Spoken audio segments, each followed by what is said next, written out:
The Mexican Soccer Show has started. It is not Monday Night Football. It's Wednesday night. We call this Mexican Soccer Show Express, where we come on the air to chat regarding big news. And what bigger news? Mexico versus New Zealand. Mexico getting 3 points.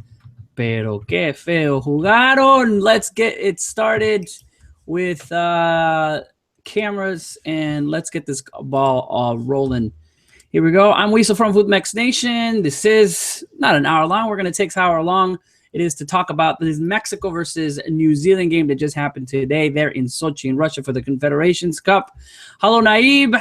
How's it going? Jason, let's start with a question. I asked you this before after the Portugal game. How does this game make you feel in terms of all the Confederations Cup? How are you guys feeling? Naib?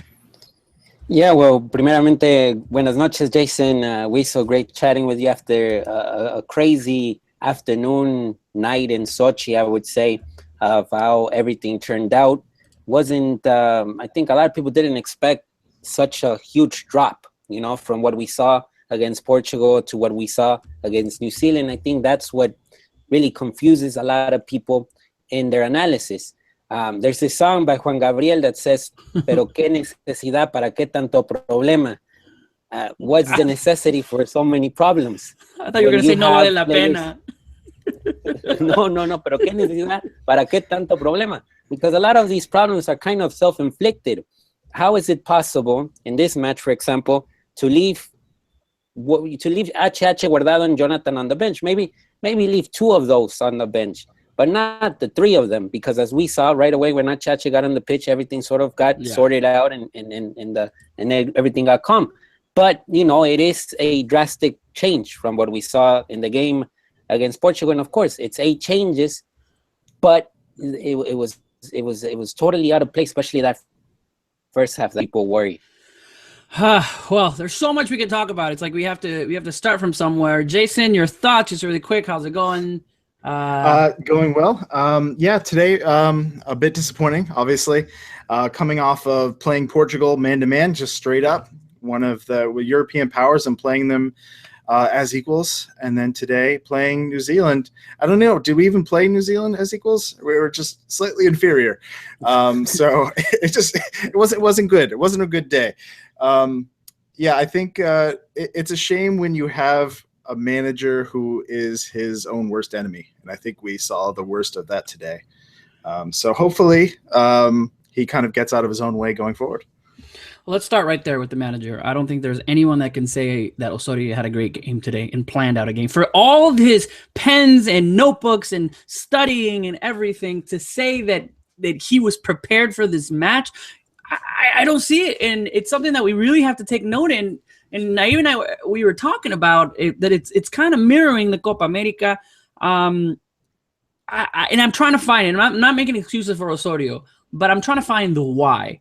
Did he not think New Zealand was that good? I mean, did he think that with 6 forwards, almost 6 attacking players, and only 4 and 4 defenses, we were able to control the mid, which was going to get us, somewhere up front in the goal?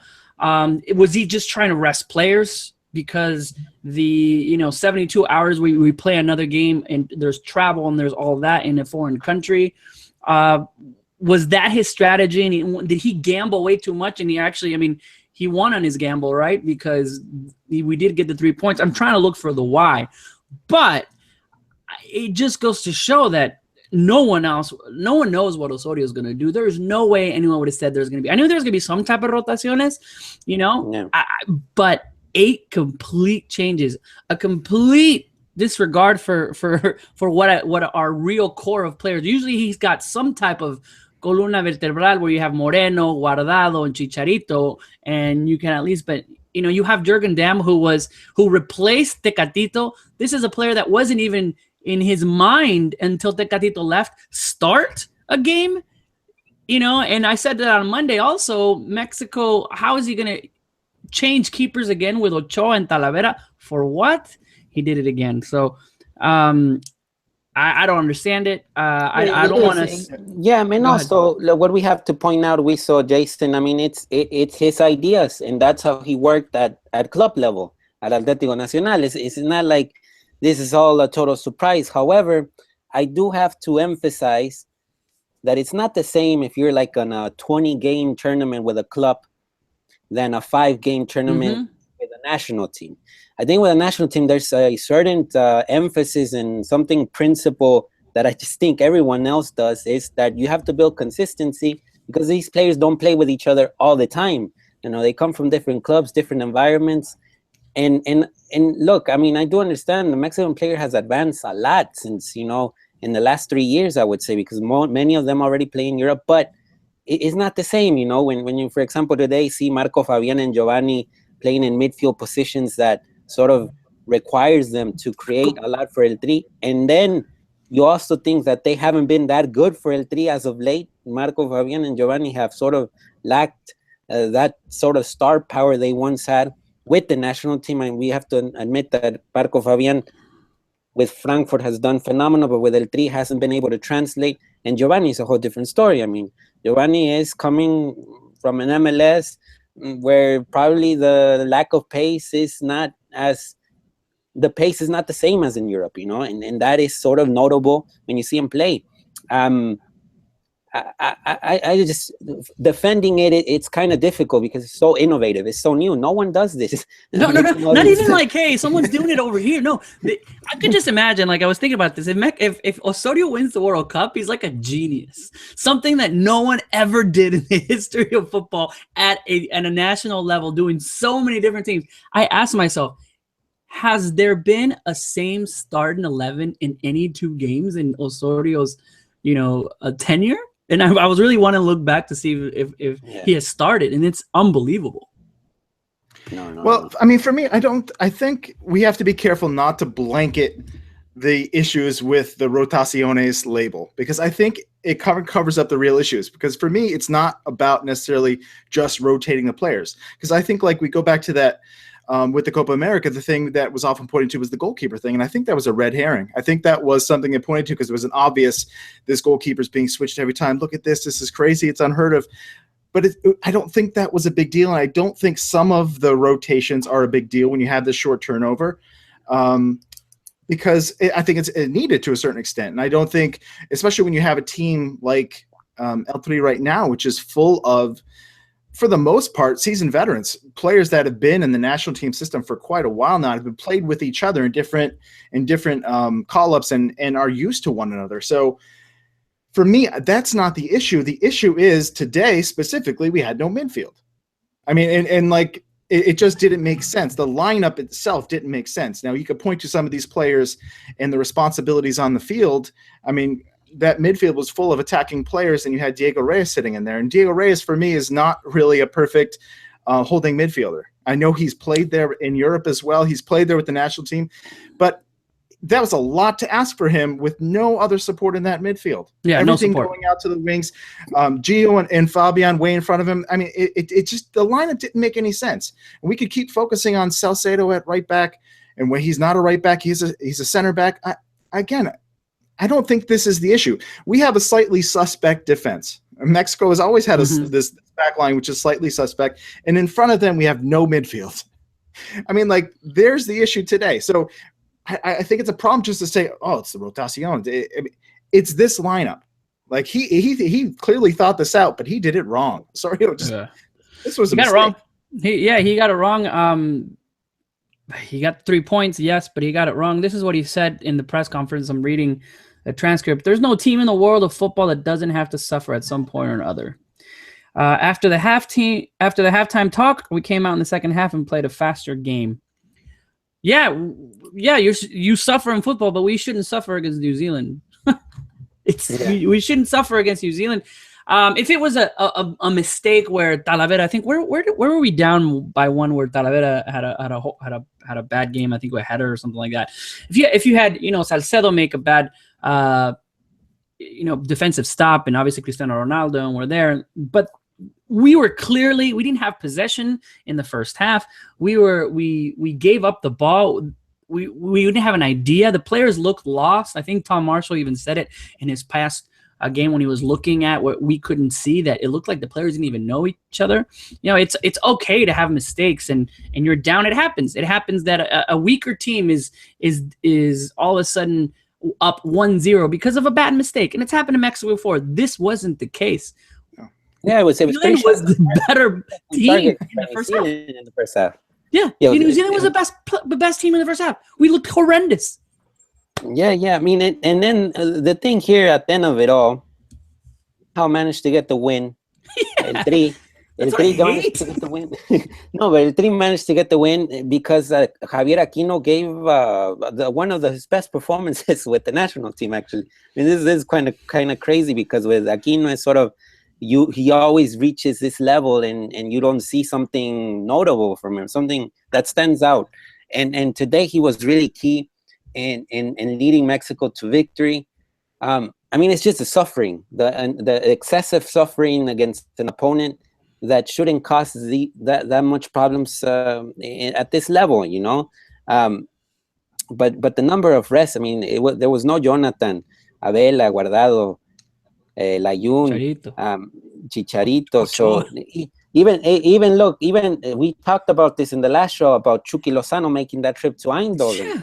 You know, Chucky Lozano could have started this game, and I think he could have changed the whole thing, because it's one thing is to have Jürgen Damm, another thing is to have Chucky Lozano. But Chucky Lozano got the permission to go to Eindhoven, sign his contract, get out over his head, and let him focus in this tournament. And now he hasn't even played in the tournament yet.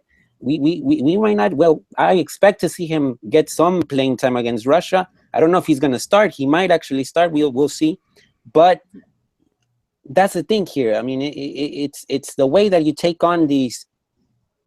I don't know, the way that, you know, the human aspect. I understand it, but in this game, for example, I think someone like Chucky Lozano could have played, but he made the trip to Eindhoven. Osorio did say in the press conference, when asked about the different players at 8 substitutions, he said there was a completely different team against Portugal, that he wasn't going to play the same men like they did against Portugal, so he made that many substitutions, and he wanted rested players for the Russia game. I get it. Okay, rest some players, taking that gamble. It's, you know what, looking at it pretty smart if he rested Chicharito, if he rested maybe Vela, but still keep a midfield in there. It's like that's what I just still don't get in what's happening. It's hard to look at some positives out of it, and you know, on Twitter, I try to at least give some positives. Mexico did get the 3 points. They're top of the group somehow. The team that scored more goals than anyone else, and I think has the most goals scored on, except for New Zealand. Very weird. This team for Juan Carlos Osorio is at the top of the group. The players are rested, hopefully, against Saturday against Russia, who is not going to be an easy team. Anfitrión, it's going to be a full house, and here we go. What are we going to see there? Other positives that you saw, maybe individual players, Jason or Naeem? I think the Raul stuck out. I mean, that goal was incredible. I think you can, obviously we talked about Aquino earlier, but I think Raul, when you see I think a collection of players that can't really get a decent shot off, aren't looking for a decent shot, and Raul could just turn around, perfect turn, and just unleash that monster of a shot at any point. I mean, just the value of that forward that we have for Mexico right now is important. Getting him in the right position and working into the right lineup is kind of an issue. But I think he's just a player I want to see on the field more and more often. And I hope to see him starting in Russia. And really every match we go forward with Mexico, I want to see Raul playing. So I was impressed with him today. And there weren't a lot of other players, to be totally honest, because it was pretty disjointed and ugly. And I know Aquino, obviously, I mean, I was looking to see, he just ran circles over that little kid, 18-year-old kid that plays in Australia, amateur player almost. And you saw that, he exploited that. Great to see Aquino in his form. I felt Dam could have done almost as much damage, but he just una de más every time. It looked amazing when people went back and forth, but it looked like he could have got rid of it a little bit sooner. He did give that pass to Giovanni Dos Santos, who Giovanni, I know he's not playing in his normal position, but even when he was shooting, he looked weak. He looked tired. It looked like his pace wasn't there. Oribe Peralta, what can you say? It's at times that we need a goal, Oribe comes through And there was a stat that I put out there that in the last 11 games that Mexico that Oribe has scored, Mexico has won, which is kind of surprising on there. Naib, what else as far as what do we expect? I mean, that's what's so hard about Osorio. And you know what? I can totally see him getting the win, right? And we're kind of seeing, or even a tie, and we're seeing what we talked about before the game, Copa America. We saw a great display of the game against Uruguay where it went our way. And then Jamaica, where Jamaica didn't really score because they didn't have, they just couldn't score, which New Zealand could have had 3 goals. I mean, if it wasn't for Talavera, this would have been horrendous. Got lucky there. There was that post too also. The post, that's what I'm saying. And then here comes a challenging game against Russia, which is that game against Venezuela where Tecatito had his golazo, which is named best goal of the tournament. And we were through to the next round, and then Chile came. It's almost like we're heading towards that way. Yeah, I mean, look, it's different year. I think we can't disregard the fact that they're doing good in the hex and that the players believe a lot in the ideas. Because, for example, today Rafa Marquez went to the mix zone and said that it wasn't that much the rotaciones, maybe it was kind of lack of character from the players that started, not being able to seize the moment that or the chance that they received from the head coach. Here with look, the lineup that he's going to use with Russia, I just hope that it's kind of going to be the same that he's going to use in the semis, no matter if the opponent is Germany or Chile. That's not going to happen. No, Rizzo, but I think you need to have a good block of players of who's going to start, especially now that Moreno is injured, probably won't play against Sorry Russia. to interrupt you, but I'm actually, I don't wish injury on anyone at all. I felt he always had a thing with Salcedo, and Salcedo never worked in Osorio's scheme. So not that I would wish him anything wrong, but I feel like this is going to be better for Osorio in a good run. We'll see. Yeah, I mean, and then we'll see. What if he decides to put in Reyes now as a right back? And As a right back, Reyes doesn't do well right there. So you have to think about all that stuff as well. Now, I just want to try to think reasonable here, because players, for example, like Vela and Jonathan, I personally think that if you're the head coach, you're always going to put them on the field because they're your best players. I mean, that's what common coaches do. It's not like Spain all of a sudden plays Honduras one day, and then the next day they play New Zealand, and the coach is going to say, no, I'm going to sit Xavi and Iniesta because they're not top players, physical players, and I want to play. I mean, that's not common sense. Iniesta and Xavi Hernandez are always going to play. And here's the same. Jonathan and Carlos Vela should always play because they're going to ease the process. And right now, something that really has to resonate is that Rafa Marquez is not 100%. And even though he played today, it's not saying that he's going to give you excellent minutes. He's probably, we really don't know where he's at the moment. And Hector Herrera is not a natural central defensive midfielder. So what does Herrera need? He needs minutes to get more comfortable in that position. Yeah. But Osorio decides to take him off and give him a little break. And today he came in as a firefighter, basically. That's what Herrera did today. But that's because you need that consistency. And if you don't do that consistency, you're going to be in trouble against Germany or Chile. That's right. I mean, keep a core. Keep that core, those best players, those essential players. And I couldn't agree more with getting Herrera the experience in that position, because we saw the glimpses where certainly in those last qualifiers where you see him really step up and take control of that position. You're like, okay, let's see him practice that. Let's see him work it with these other players. And just him being out again is so disappointing. And I mean, obviously we talked about this already, but you saw the difference, the immediate difference when he came in the second half, how different Mexico looked. But at the same time, those weaknesses were still there in the back. You saw that one play where Talavera came out and stopped that free on goal where Reyes kept someone onside. Yeah. I mean, it's just that continually kind of shooting ourselves in the foot issue is still there, but you got to have your best players in there. I couldn't agree more with what Naib just said. Or at least defense. Okay, so rest some players up top, get the defensive core on there. We don't have a defensive core. Then that's what kind of like the keeper in the defense situation, I don't think you need to rotate that much, right? If we're going to attack because they're different types of players, keep the defense. No matter if it's a crappy team or a really good team, you still need your defense to defend. And and this is the thing with Osorio as well. We saw Jason. Sometimes he plays 4 center backs as your defense. Sometimes he goes with 1 fullback and the 3 center backs. That's kind of confusing also for the players in the back. You know how to move. What's the deal there?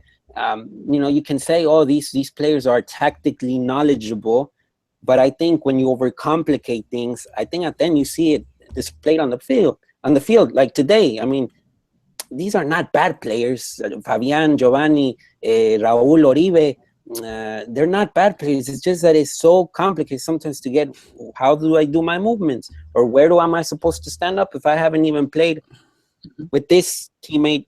And never. Like, this is like the first time we're set on the field, 11 players, and let's get it on.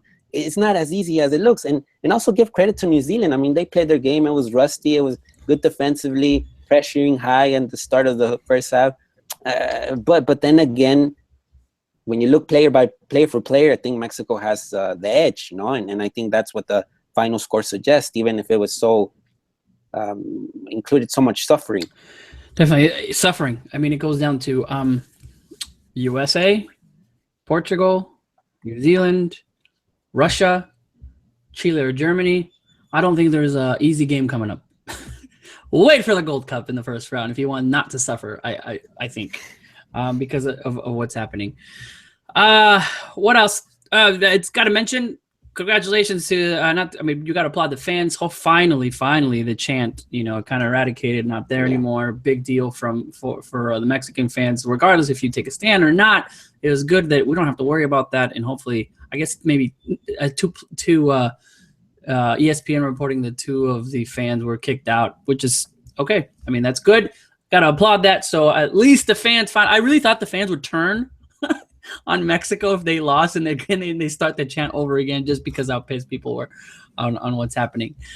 Questions so far from the chat. We said that we're going to give some time for some questions. We have about 8 minutes. So if you have some questions for us, for Naib, type Wiso, type Jason, or anyone, and we will answer them. One of the questions I was out there, do we know anything about Moreno? Naib, I know you're close with the ESPN staff. I haven't seen anything that maybe tomorrow they'll release something on Moreno. Yeah, right? tomorrow I think we'll have a clear kind of idea of how many games he might be out. But look, I mean, not having Moreno in that must-win situation against Russia, it is a huge miss. However, I do have to point out that Osvaldo Alanis, the way that he closed out the season with Chivas, you know, I think it was impeccable as well. I mean, I think he was one of the surprises from Chivas in the last 3 months. So it's not, and also it's a Mexican mass homo. So that also, you know, gives you a little bit of optimism, even if Hector Moreno is out, you know. I bet Alanis is gonna go in and he could only play one half. That's just what it feels like. He's a little ragdoll. Oh, never mind. Nope, you're out. Okay, I messed up with your, like, poor Alanis is like, are you gonna play me or not? Against the US, he messed up, and on this game, how many center backs did we have on the field at once, Jason? I mean, in this game, I think there was 6. It was half the field, yeah, basically. Half the fields. I mean, no, we're in. All right, here we go. Some questions from the chat. If you're not on the chat, get to the chat and ask us. Let's see. It was Naib, Wiso, or Jason. Who do you want to face? England, Germany, or Chile? Somewhere in there. I definitely want to. I'd like to get the rematch against Chile. I'd like to get the rematch at, like, the final against Chile. I don't know. Just either way, I want to get them and face them again. We need to redeem ourselves after that mess last summer. So yeah. I mean, either opponent I think would be a good opponent to have to see the advancements with Osorio. I mean, this is the thing with Osorio. It's so confusing. Is the match against Portugal wasn't that bad. I mean, it was actually, you know, there was good moments in that match where Mexico could have gotten the win against Portugal, which makes you believe that if those certain moments those certain moments repeat themselves against Chile and Germany, I think the possibilities of winning are up there, you know. So I don't know. I mean, today was an accident, I would say. You know, it was the way that he also acted on the sidelines was crazy. I never seen Osorio so mad and so colorful with his language. that, you know, it was surprising. And it tells you a little bit of the pressure that he's on. Yeah. I mean, I think that's the illustration of the pressure he has as Mexico coach, even though he's only lost 2 games with El Tri. And you know, but it's that's just the result of the confusing decisions that occurred, like today, I think, provoked them as well. Yeah, on that play with I don't think that Wood did anything wrong because they were both shoulder to shoulder. In fact, I think Salcedo tried to use his arm, and Wood, being 6'5" or whatever, just pushed him out of the way, and he fell down. He got down, and I'm sure you should have the fair play, but at the same time, you know, Wood's there to score, and I would have, if it would have gone in, I mean, it would have been 1-0 regardless, but if it would have gone in, can refs do something about that? Did they call the play off? Is that the refs' fault? That would have been weird. All right, another question from Airsoft Rex Naive. Is Aquino going to Europe? He was already there. No, he was already there. I mean, and the level that he showed today was good. You know, I think it does get attention, but then again, the opponent. I mean, the opponent was look. You can see it both ways. You know, Mexico played so bad that Aquino's game stands out above the rest. Yeah. We will see how he does if he gets the opportunity against Russia and Portugal. But I think he still has options to play in Europe. Even if he already played over there, went back to Tigres, he could make the jump back, which would be kind of, I think it would be the first time that happens. But do players leave Tigres and go to Europe? I mean, we don't see that very often.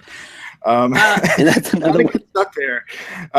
But I don't know. With Aquino, for me, it's been a slow build because I think when he started out, I mean, certainly when he was with Cruz Azul, I watched him a lot. And like he was always the player, just had all that pace, all that great passing ability. And the most underrated part of his game is always that defensive pressure he puts on the ball. Like his ability to press the opposition is really incredible. The thing that he built over time, and he's really starting to master now, he built up his toughness. He just stays on his feet all the time now, despite constantly getting fouled. And you saw that today. He was just played tough. And he finally, since he came back to Tigres, he's really developed a shot, which he never had. And he's really that's been on display more and more. And he's become, I mean, because for a while, like what we see with Jürgen Damm, that's kind of what we see with Aquino. That's what we used to see with Aquino. It's just he was speed, he was pace, he was passing, and then he'd get knocked off the ball and he couldn't shoot. But Aquino's developed those things. So I definitely think he has upped his game and he could play. I don't think it was just today. I mean, I think we've seen this with Tigres this season, how important it was when he was out with Tigres and how much they missed him. And when he came back, what a difference he made for them. So yeah, I'd put Aquino in just about any league in the world right now because I think he could play. I'm not saying he's just an amazing player, but he could hang. He could play just about anywhere. I don't know. I'm great that he had a great game today. I've seen Aquino get completely lost too with better opponents. It was New Zealand, guys, so I get it because no one else what he did. Dam didn't finish like Aquino did, and he gave those plays. Giovanni didn't do. I mean, if this was New Zealand, why didn't everybody have Aquino's game? I just feel like he did good, but to say, wow, Aquino should start already over Vela or anybody like that. No. Let's calm down. Eduardo then said, who do you think? And do you think the seeding is important with the draw in December? Yes. I mean, I've been a proponent to talk about the seeding is going to be important. Hopefully, we get some wins against top ranked players, so we can be in the top 8, and the seeding is going to be very important. Eduardo Deñas. All right. Any word on Tecatito? If for you don't, the people that don't know, I know a lot of people have been asking on Tecatito. He's not coming back, especially the Confederations Cup or Copa Oro. So regardless if he gets his stuff fixed, I think if everything goes, hopefully he's doing well with his family or whatever the situation is that no one knows, Tecatito won't be back for a long time, at least this summer. Even if he fixes his thing, it's not like they can fly him back. He's already out of the list. And Copa Oro is too late. So we won't see Tecatito if everything goes well until after the summer games. And I don't think there aren't any more games scheduled in the U.S. As far as the Mexico tour that they do in the U.S. every year. The only ones that are there left are the qualifiers that are coming up, the 5 games. So if everything goes okay, and hopefully with the situation Tecatito has with if it's family or personal or whatever, I think we'll see Tecatito back at the earliest in the September qualifiers, if I'm not mistaken, would be then. So sorry about that. Let's see what other questions are out there. What happened to guys like Paul Aguilar and Gallito? Paul Aguilar was injured. And Yeah, he didn't come at his best after that injury. but how bad are we missing a Paul Aguilar? I mean, we took that position for granted. Yeah. I don't think maybe the Gallito might be a big miss because there's not a natural holding Yeah. midfielder in the national team Yeah, right I now. was. So Yeah. Gallito could possibly be a legitimate contender, but Osorio doesn't consider him to the point that he's not even in the Gold Cup roster. So Yeah. that tells you a little bit of where he situates in the depth, in the squad as a whole. Burrito Hernandez is actually ahead of Gallito in Osorio's eyes. Crazy. Apologies, I didn't know I skipped your question. I thought I answered it. We saw out this man. All right. Any other questions? We're going down. Do you think that Pizarro is too young to enter El Tri? I personally think he would thrive, but what's your guys' opinion on Pizarro? Naive and we saw Pizarro. I think would be an amazing 10. I just think he needs a little more. I think if I was, I've said it several times. I think Pizarro should be in Giovanni's position because I think Pizarro has a bright future. I mean, we saw with Chivas that even though he was not even 100%, he still managed to lift Chivas in the Liguilla. So it tells you that he has a good future, in front of him. And also, I think he's going to be an important player in the Gold Cup for El Tri. I think a lot is going to depend on how Pizarro is doing, how Pulido's doing, and that's going to really show how far El Tri can go in the Gold Cup. That could be a real benefit from what we're seeing from Gio right now. And then if he really does have the Gold Cup, we'd expect him to have that going into those September qualifiers. You really expect maybe that there is that shift, that generational shift there where we see Pizarro come in. Because obviously, I think him playing with some of these experienced players like Guardado and Jonah and getting ready for Russia could be very important. Russia next year. And one of the last ones, we're approaching our time. Did Herrera deserve the yellow? I think we got lucky because that was crazy. We got lucky. I think New Zealand should have gotten some reds. I think Mexico should have gotten some reds. We got, I think, lucky the fact that Herrera is still. I think he got the yellow. I think the coolest thing about the bar is just the sign, the thing that they do like this. That's like the cool thing to do. Now when I'm talking to my friends, I'm always like doing this because it's becoming. Let's go to the. It's hilarious because as soon as he started doing that, I'm just like, all right, what are they going to see if we're about to see replays of people getting in fights?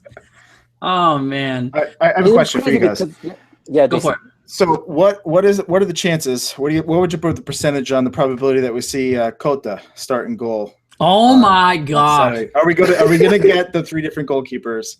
Because I kind of think there's a chance. I don't want to be. No, I think we see. I don't want to spaz out and be with the Fuera Osorio.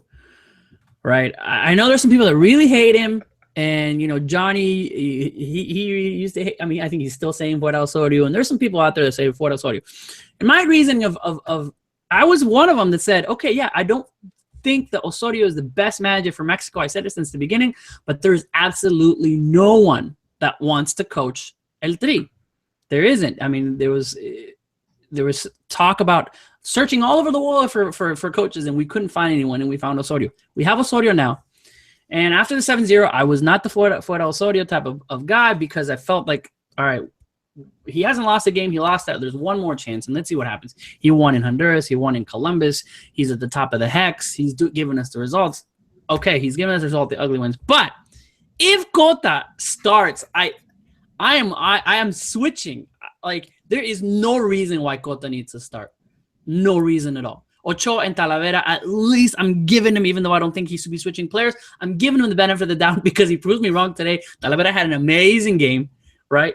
Which goes to show that our two best players for the cup are Ochoa and Talavera, who had great performances. What does that show you about our performance in the Confederations Cup? But Cota starting, are you kidding me? That I'm switching. You're too crazy. And maybe I just don't understand.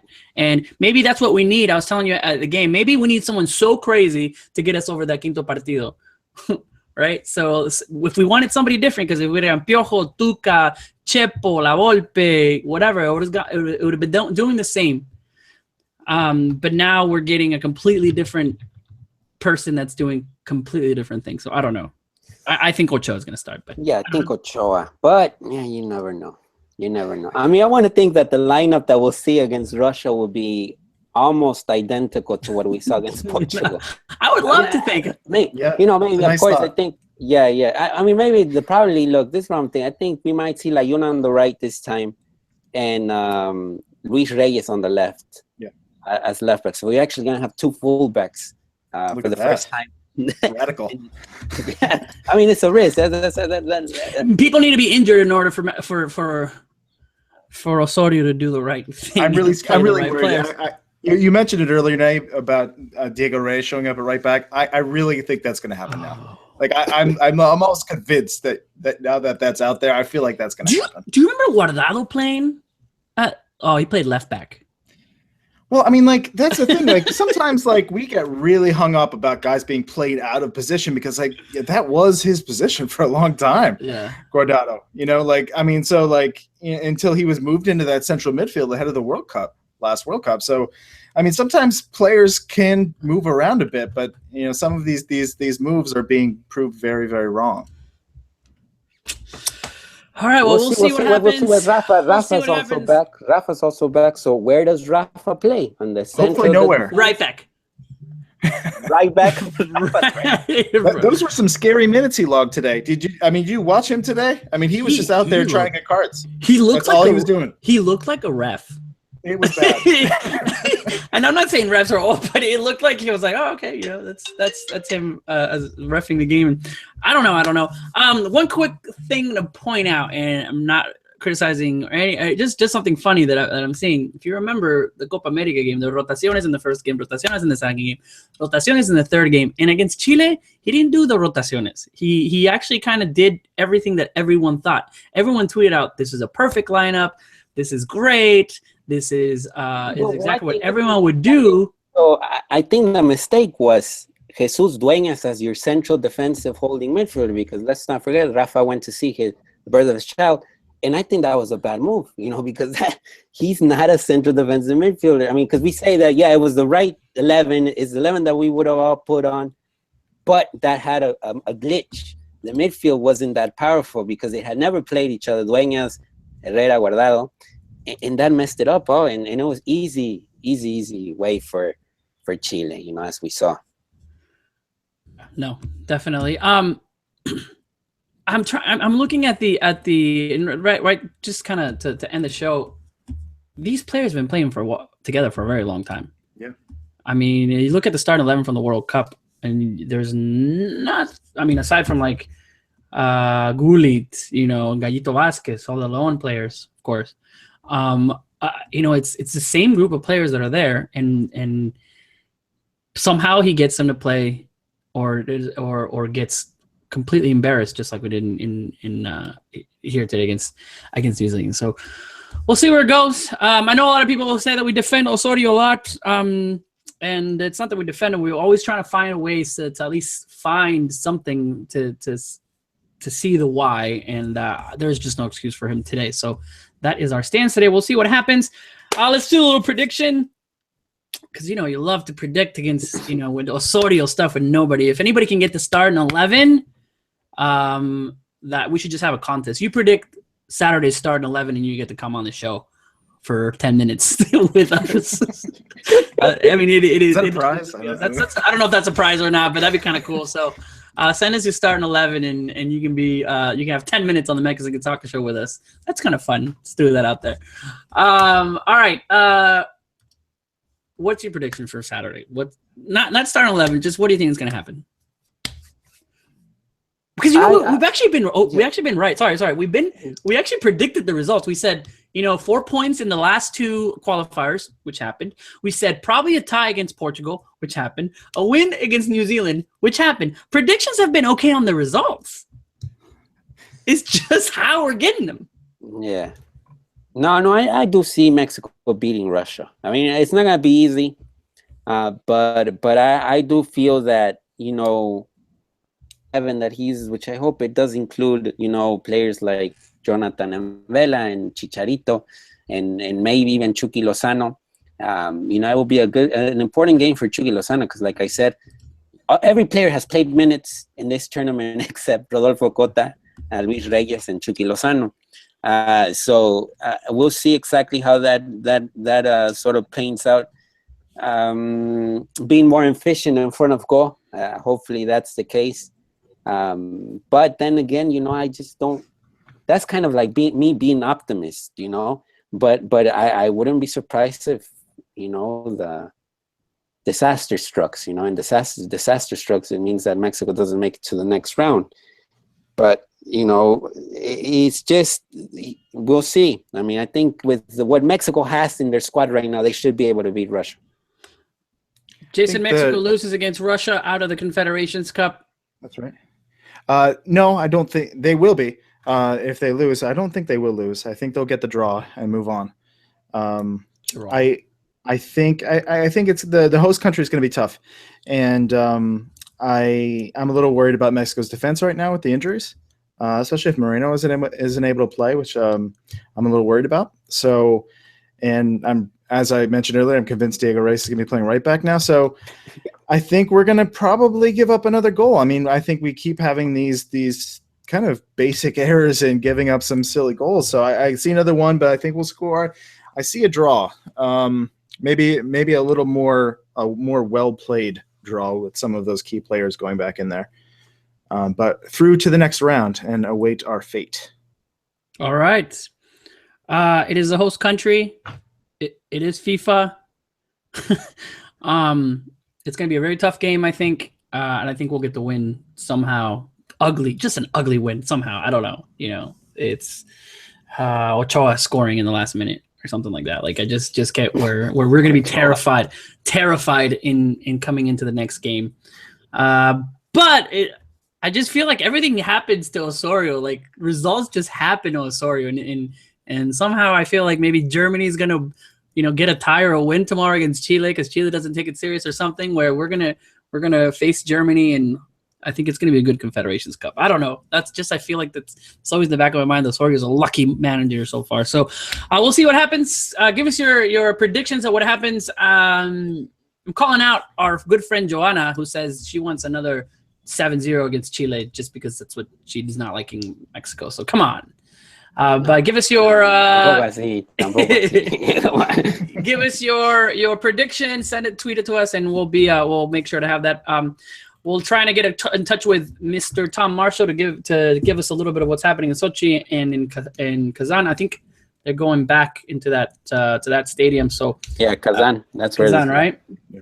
So we'll see what happens, and keep following us on the Mexican Soccer Show and all of us on our Twitter. We'll see you guys on the next, probably be Monday. On the next soccer show, unless something crazy happens where we have to have a game right after a show on Sunday or something like that.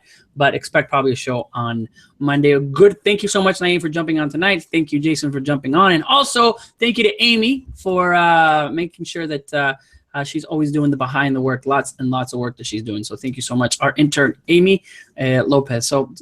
I'm Wisa from Food Next Nation. We'll talk to you guys on the next episode of the Mexican Soccer Show. We'll see what craziness Osorio has for us to discuss. Hasta la próxima.